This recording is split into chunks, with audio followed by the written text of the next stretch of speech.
Heroine Malavika Sharma తెలుగులో నేల ticket, red సినిమాలతో పలకరించింది. సోషల్ మీడియాలో యాక్టివ్ గా ఉంటూ ప్రస్తుతం పలు సినిమాలు చేస్తోంది మాళవిక శర్మ. మాళవిక అప్పటికప్పుడు మంచి కార్యక్రమాలు కూడా చేస్తోంది. తాజాగా పేద పిల్లలకు చెప్పులు అందించడమే కాకుండా తానే స్వయంగా వారికి చెప్పులు తొడిగి అందరినీ ఆశ్చర్యపరిచింది. ఓ చారిటబుల్ ట్రస్ట్ తరపున ఓ గవర్నమెంట్ పాఠశాలలో చెప్పులు లేని వారికి పలువురు పేద పిల్లలకు మాళవిక శర్మ చెప్పులు అందించింది. అలాగే తానే స్వయంగా వెళ్లి ఆ పిల్లలకు చెప్పులు తొడిగింది. పిల్లలకు చెప్పులు తొడిగిన వీడియోని మాళవిక సోషల్ మీడియాలో షేర్ చేయగా అది వైరల్ గా మారింది. ఈ వీడియో షేర్ చేసిన మాళవిక దేవ్ శ్రీ చారిటబుల్ ట్రస్ట్ సుమారు 40 పాఠశాలల విద్యార్థులకు మద్దతిస్తోంది.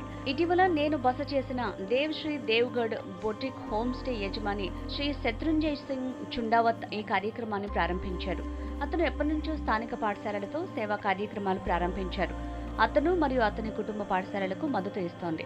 ప్రతి సంవత్సరం వారి అవసరాన్ని వారికి అందజేస్తోంది. నేను ఇవాళ నా వంతు సాయం చేశాను. విద్యార్థులకు దుస్తులు, పాఠశాల సౌకర్యాలు మరియు వారి ప్రాథమిక అవసరాలకు సాయం చేయడానికి మీరు కూడా వారి సోషల్ మీడియా అకౌంట్లో ఉన్న నంబర్ ద్వారా సంప్రదించవచ్చు అని తెలిపింది. దీంతో అభిమానులు, పలువురు నెటిజన్లు ఆమె చేసిన పనిని అభినందిస్తున్నారు. ఒక హీరోయిన్, లాయర్ అయ్యుండి కూడా అలా పిల్లలకు స్వయంగా చెప్పులు తొడగడాన్ని మెచ్చుకుంటున్నారు.